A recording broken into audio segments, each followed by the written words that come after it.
There's absolutely no doubting that 2020 has been an interesting year so far, but in terms of first-person shooters on the Nintendo Switch, it's actually been pretty decent. With the return of games like Duke Nukem, Borderlands and Bioshock, it's been one genre that's seen a real uplift. We've had a few FPS games that haven't quite hit the mark, so I'll mention those at the end. We're going to look at about 10 of the best first-person shooter games on the Switch, and I'll give you a bit more info about each one as we go through them. If you enjoy the content, then do consider sticking around. Glen and I really appreciate everyone who watches and leaves comments down below. So, which are the best FPS games? Let's find out.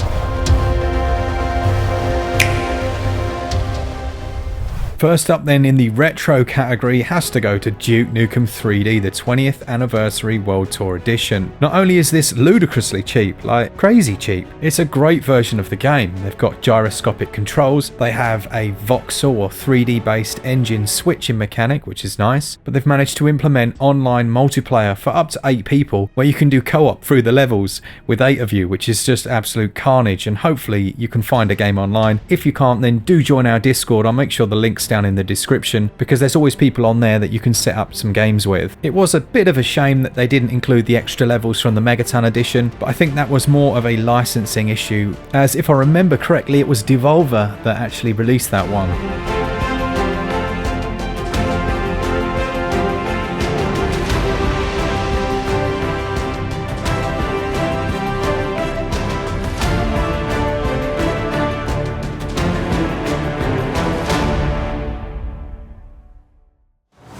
Next up then, we've got Bioshock, of which we saw the entire trilogy recently releasing on the Switch from 2K Games. These first-person titles see you gaining a number of special abilities, allowing you to do things like setting enemies on fire or freezing them and then smashing them. And it's one of the few games where you can manipulate the enemies to fight against each other. That's something I absolutely love in an FPS title. You can hack turrets and bots to then fight alongside you, and there's a lovely story that runs through all of them. They're all quite different games, with the first 2 set below the ocean and the final one taking place up in the clouds. One of the best aspects of them is the beautiful music that accompanies the titles. Brilliant games, well worth playing if you haven't. It's just a shame they didn't include gyro controls on these ones.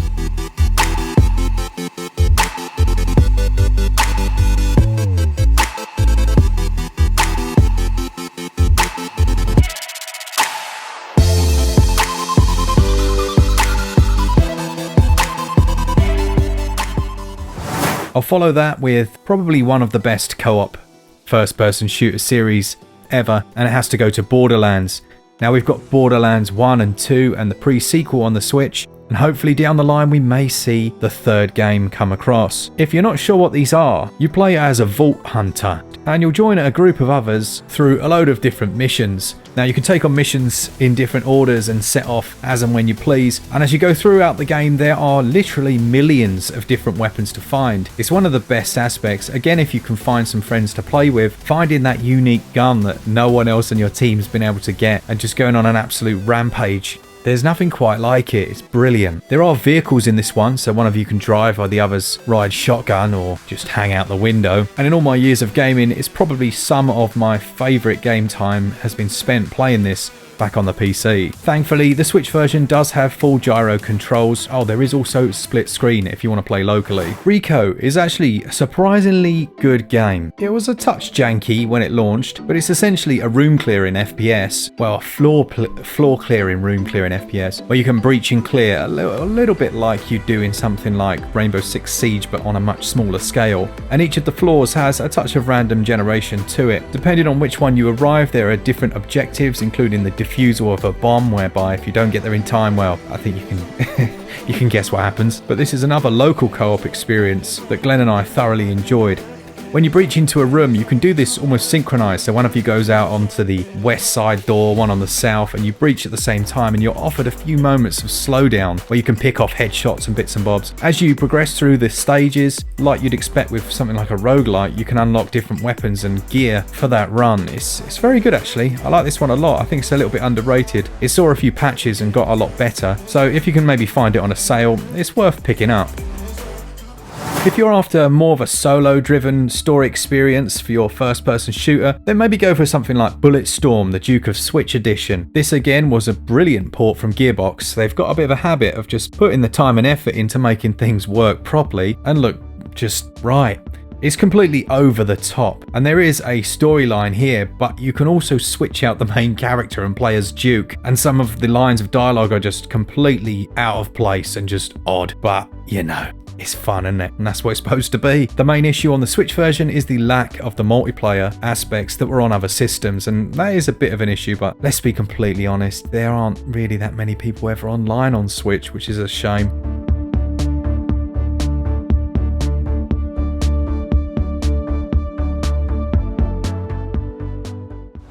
Then we've got Void Bastards, which I just talked about quite recently, published by Humble Bundle and developed by Blue Manchu. This is a roguelike adventure whereby you fly from different spaceship to spaceship, picking up new gear and items. The nice thing about it is when you want to build a new item, you can kind of pre-plan this, as it shows you roughly the different types of gear you're going to find when you board a vessel, and then you can calculate your risk. There's a touch of things like hacking in this one, so you have to hack doors. But you can also use that hacking ability to block enemies off in different parts of the ship in case you want to do the whole thing through stealth, which is actually an option. This has seen a few patches since launch. I discussed this in a recent video, and performance overall is pretty decent.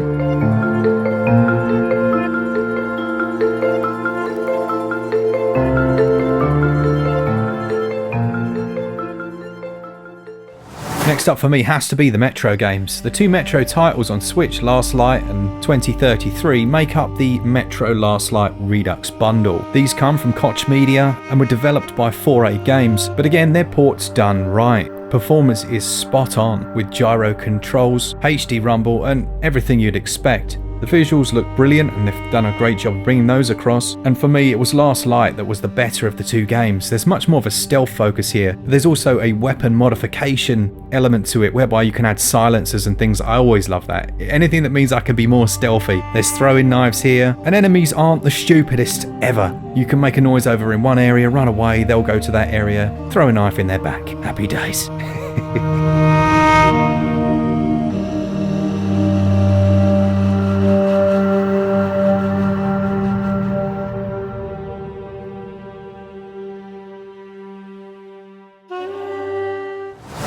I have to mention the Wolfenstein 1 and 2 titles as possibly some of the best ports we've had on Switch. Now, when Wolfenstein 2 launched, as to be honest, it's the same with Wolfenstein 1, they were very, very muddy, very soupy. The visual was just awful. It saw a few patches and improvements, and it is much better than it was at launch. If you've not played these, you essentially take on the role of BJ Blazkowicz and some resistance fighters fighting against the Nazis in an alternate future. What's nice about them is that between the levels, which are really well designed and constructed with lots of different subroutes, there are brilliant story segments that are quite unexpected, I think, when you first play these games. And the villains in them are just horrible, awful human beings, as you would probably expect from Nazis, but they actually managed to be quite believable and engaging in this one.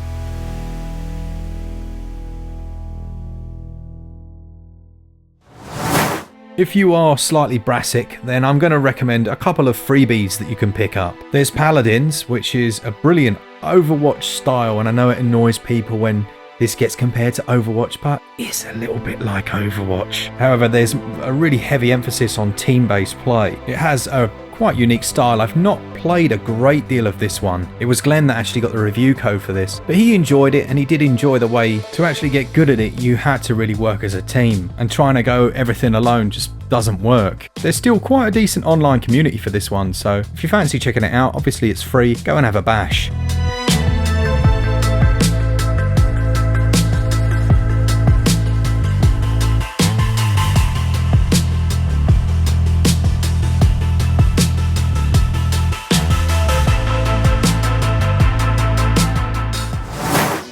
In the absence of a HD remaster of Time Splitters 2, come on, It's got to happen. It was quite nice to play some old N64 games on Switch. Turok and Turok 2 recently released, and they were good ports. Developer Night Drive Studios managed to bring across gyro and everything like that, and 60 FPS. It was very fluid and smooth. But I must say, when it launched, there were a couple of actual slowdowns, which were very odd, but it seems to be running much better now. If you played the original and wanted to re-experience them, it's a nice way to do it on the handheld for sure, but it might also be a case of the rose-tinted glasses of nostalgia potentially creating a better game in your mind than there actually is. It's fun here, don't get me wrong, but there's no real depth. It's very linear, really for players that know what they're getting into and want to experience that classic gameplay.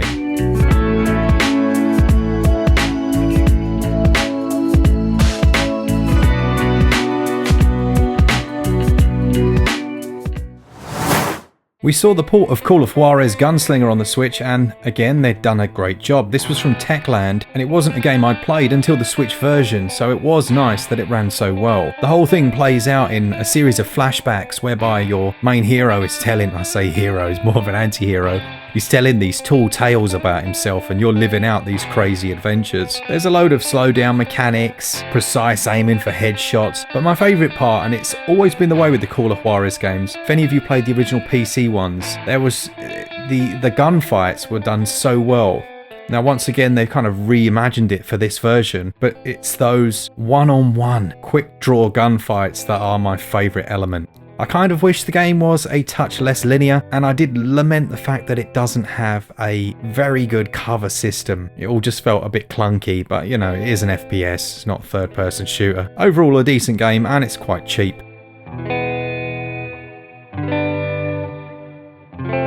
There's Hypercharged Unbox, which we've mentioned quite a few times on the channel, and this is just so charming. It has that retro Toy Story style, but it's actually a tower defense FPS whereby there's wave after wave of enemies approaching, and then you and three pals have got to build different defenses to keep them away. But there's also sniper rifles, shotguns, all different ones, and you can switch these on the fly and they rotate on the screen. It just looks really cool. It's got a very floaty Halo-esque style jump mechanic, which I found that I actually enjoyed and suited the toys quite well, but it's the levels that are the real star of the show. I do hope they bring a few more of these, but what I will say is the developers are very engaged with the community and seem to be working hard on the single player side of the game, which was perhaps the element that was lacking. I'm not really going to talk much about Overwatch. We know what it is. It's a great game where the Switch version's alright, but in a competitive title like that, I don't know. If you've got another choice, perhaps look elsewhere. Payday 2 as well. Good game, very good game. Unfortunately just hasn't been supported, as unfortunately I think a lot of us saw coming. I haven't played any of Project Warlock, but that looks like a really interesting title, and I know quite a few people have enjoyed it. Very similar to things like Doom and Hexen and Wolfenstein, the classics, and certainly one to consider. I just haven't played it, so I can't tell you about it. And there are the old Star Wars Jedi Knight games as well, if you're interested in going back and jumping into those. They're pretty decent. Mentioning Doom kind of goes without saying, doesn't it? Yes, we've got Doom on the Switch. Yes, it's a good version. Fair play to them. I'm really looking forward to this sequel that seems to have got lost in the works, but hopefully comes in due course. When it launched again, very blurry visuals, but they worked on it and it's much better now. One upcoming first-person shooter, and you know what I'm going to say, is Crysis. Now, Crysis is literally out in about a week, and I think we get our review code very shortly, but so far from the footage we've seen, they've done a cracking job. Unless they've completely lied and run it on a low-spec PC and whatever, who knows, but it doesn't look like it. It looks like they've put the effort in and it's running brilliantly. Finally, we know the answer to will it run Crysis? Yes, it will. We'll have a full review of that one when it launches.